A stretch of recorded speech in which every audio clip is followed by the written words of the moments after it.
ভবিষ্যতে এমন একজন ক্রিকেটারকে দেখছেন কিনা যে ওপেনিংয়ে সেট হতে পারে, টি-20-তে দাপট দেখাতে পারে?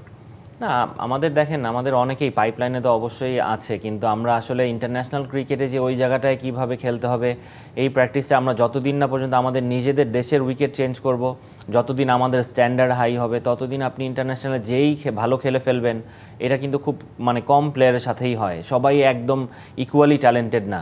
সো আমি কোনো নাম বলতে চাই না যে নেক্সটে সাইফের মতো কে হবে, অনেকেই হতে পারে, কিন্তু আমাদের আসলে দায়িত্ব, আমরা যারা কোচ আছি কিংবা আমরা যারা বিসিবিতে ম্যানেজমেন্ট আছেন, তাদের চিন্তা ভাবনাটা চেঞ্জ করতে হবে। আমাদের আসলে আউট অফ দ্য বক্স অনেক কিছু চিন্তা করতে হবে। আমাদের যারা ভালো খেলছে international cricket, Australia, India, England, যারাই খেলছে, ওদের আসলে কিভাবে ওরা গ্রো করে ওদের প্লেয়ারগুলোকে, এই জিনিসগুলো আমাদের আসলে অনেক জানা উচিত এবং ওই জায়গাগুলোতে ফোকাস করা উচিত।